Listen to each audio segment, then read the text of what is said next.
Hey, thanks for being a part of the conversation. Let's do some pod crashing. Episode number 243 is with Gabrielle Collins from the Queen Charlotte podcast. Hi, Ara. I'm doing well. How are you? Doing fantastic. I got to tell you, Queen Charlotte is the very reason why my town, Charlotte, North Carolina, exists, because it's named in her honor. That's right. Oh, we've got that gigantic. Do you know the story? Not the full story, but I'm getting a story from you guys. I mean, this is what makes it so incredible, because having a podcast companion now is, to me, you are educating as we grow forward with a story.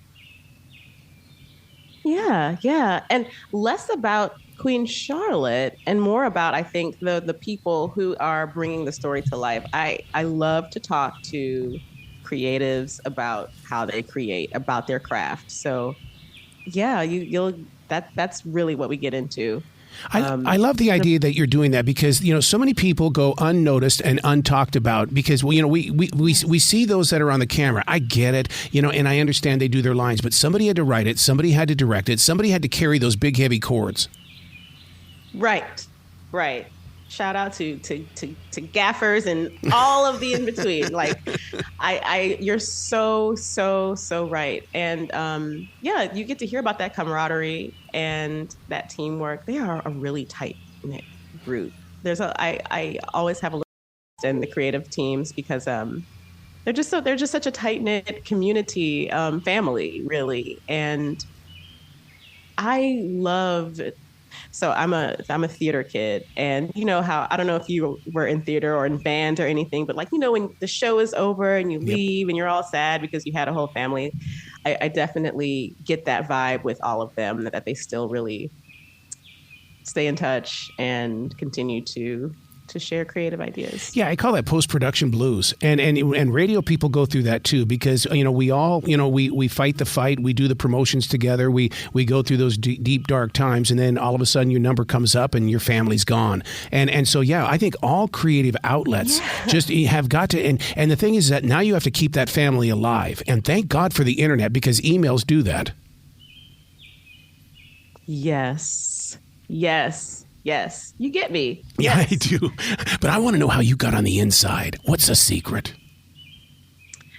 How I got on in the inside? Yeah, because not everybody's getting close to Tom. I mean, come on. You landed a conversation with Tom. I will just say, Tom Verica is very, very, very generous. I don't know if anyone listening remembers when Scandal was on the air. Mm-hmm. Tom was on Twitter. Okay, he was accessible. He's very generous, and actually, what we learn a lot about Tom on this podcast is that he fosters an environment in which the up and coming cast, those new faces that we're talking about, can thrive. He's an educator on set, and he brings his acting experience and his directing and producing and editing and all of the things experience to that set and to all of those creative meetings. So all I can say is he's extremely generous. And Shondaland, works magic in making people available. But see, that's what I love about so many of these writers and directors nowadays, is because they paid their dues and they didn't forget about those that walked the walk with them when they were totally unknown. And they go, man, you were there for me. And that's one of the reasons why I like talking to these unknown musicians, is because nobody knows them. But yet when they make it, then they're going to go, oh, my God, Arrow, do you remember when we had 5 people in that bar that night?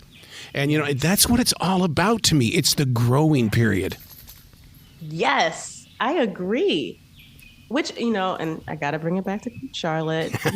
I feel I really do love this show. Like, I feel like we're watching, we are in the thick of a growing period. Yes.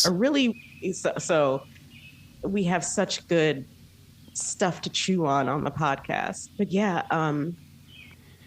I'll have an opportunity to sit down with, I spoke with Shonda Rhimes, and I spoke with executive producer Betsy Beers.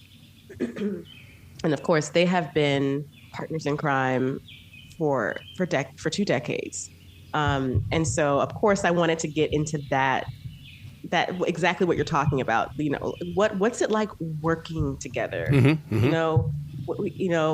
the lights are all away and everyone's gone and you're, sitting in that room together, your sleeves are rolled up, and like, what is that like?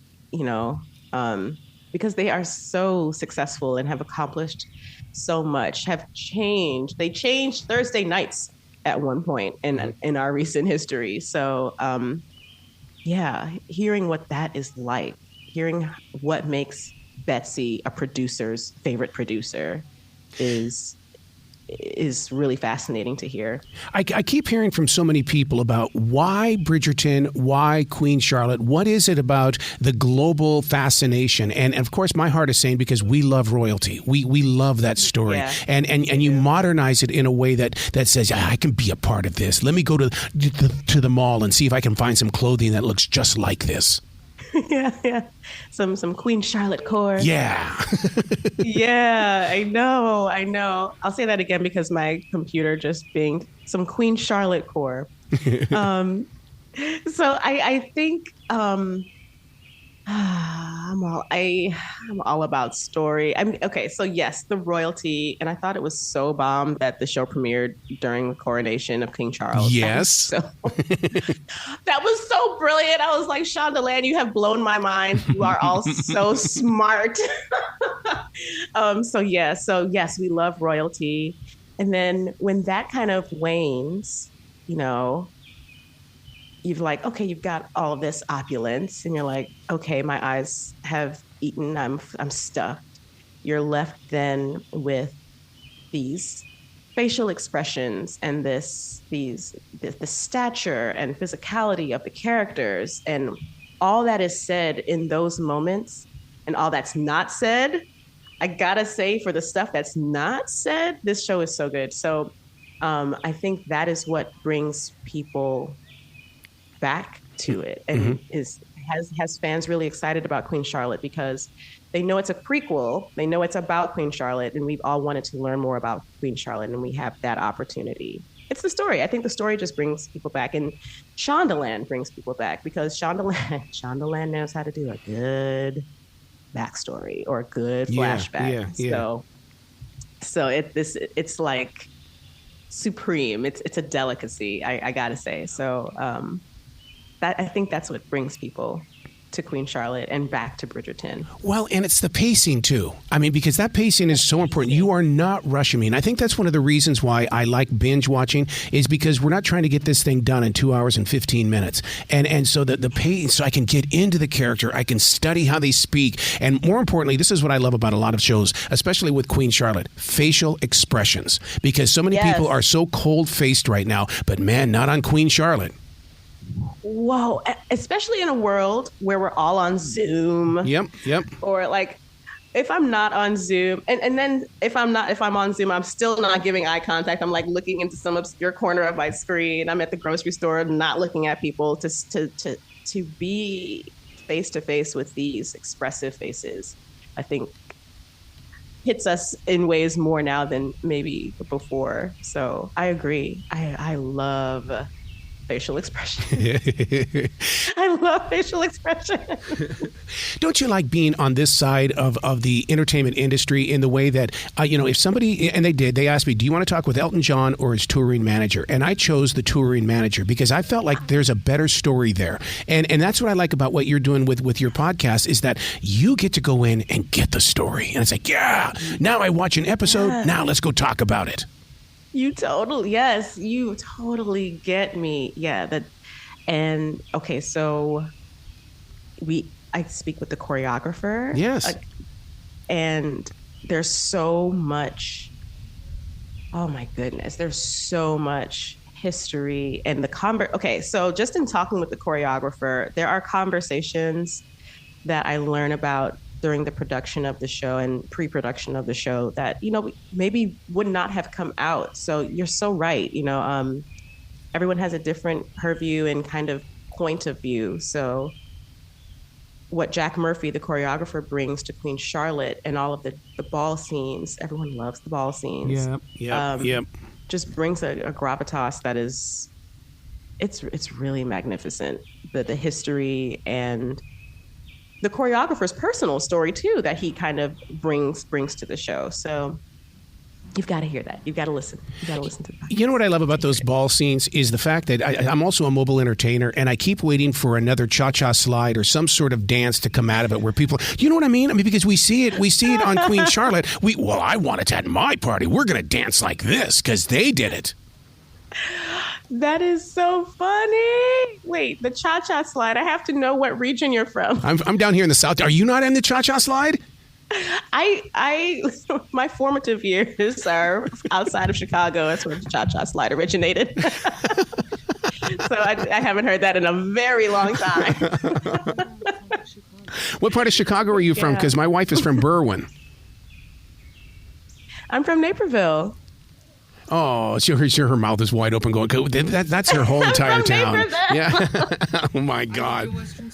Yeah, she went to Western Springs. Berwyn. I always pass the Berwyn stuff. Oh, my God. Uh-oh. What a small world, huh?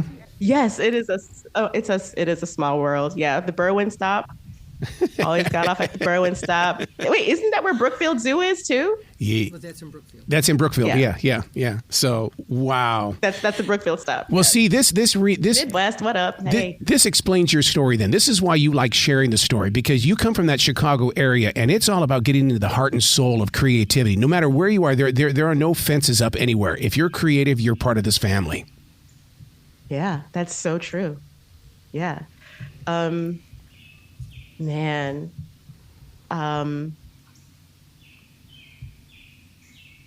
You're absolutely right. Chicago, growing up in and around Chicago definitely shaped me to want to go into the creative fields, for sure. I mean, I wanted to be an oncologist for a long time, and then a long time meaning like 7th through 9th grade, and then I was like, no,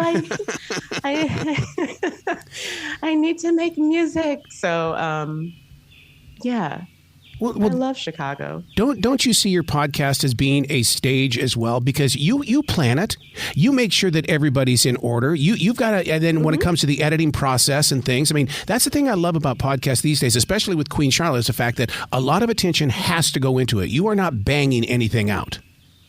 Absolutely not. We have been working on this since since last year. Mm-hmm. It's a lot of work, lots of moving pieces, lots of people to fit in, and yeah, it's also just very not glamorous, you know. I think it's so true. I love to pretend, but it is not a glamorous job. But that's why I love it. That's why I'm a producer. I love the dirty work of being a producer, and you know, late nights and early mornings, and really getting to, like Chicago does, getting to the heart and soul of people and why people are doing what they're doing. So when you sat down with Kelly Valentine, I mean, she's in charge of the cast. I mean, she has her own, you know, sights and sounds. She can hear it in her head, but somehow, some way, she's got to be able to bring that out into a circle. Yeah. Oh, man. So on the podcast, Kelly Valentine Hendry, the casting director, she actually tells her casting secrets. She's got like 2 things that she does for all you people out there who are sending in your TikTok auditions. She looks for 2 things. She listens. Oh, that's one of the things. You have to listen to the podcast to hear.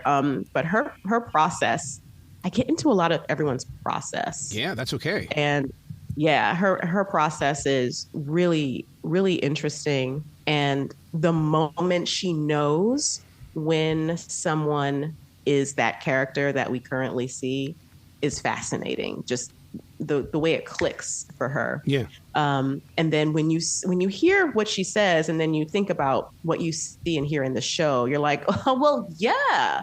And you might think you can be a casting director as well, because it's just like, of course. So she's amazing. She's amazing. And she also talks a lot about representation across age and gender and race and orientation. She's just such a brilliant person. She her casting actually, I mean, she comes in really, really early in the process, but it's such an important part of the puzzle. Our conversation is pretty great. She makes an appearance in every episode and talks about. I couldn't not have her say something in every single episode. Oh, I always call that the anchor story. You got to have something like that because people will tune in just to hear what she has to say. Yeah. She's got some really good stuff. She really does. Wow. I'm very proud of you with this podcast because you are taking it to the next level. There, I grew up in the age when the only thing we had was Reader's Digest, and that was just a few paragraphs. And so you really do bring out, what we're watching and the lifestyle and how we dream and we fantasize about, places such as Queen Charlotte. That is such good feedback because, I think to myself, there's so many YouTube videos and, everyone has their own social media account. But thank you for bringing that up because there is a huge population of people that, the TV Guide was the jam. That's it. So like this is, yeah, I remember the TV Guide. Yeah. So, this is really... That's really inspiring. Thank you for that. Well, you've got to come back to this show anytime in the future because the door is always, always, always going to be open for you. Please. Hey, yes. Welcome me. I'm there. Honestly. Seriously. Oh, I love it. Well, you be brilliant today, okay? You too. And please visit the Midwest. Go back to Berwyn, Naperville, hang out, get some Garrett's. That's right. Or what did she go downtown Naperville? She does what's the beef you do, Lee? Oh, Novi's. Oh, Novi's beef. So and you have to have the beef wet. Yeah. Oh yeah. So you gotta. Yes. Dipped. That's it. I don't know if the last time you had Portillo's, but it's not the same, but it's still good. So, but yeah. Make a note of that. Yes. Well, you be brilliant today, okay? You too. Take care, both of you.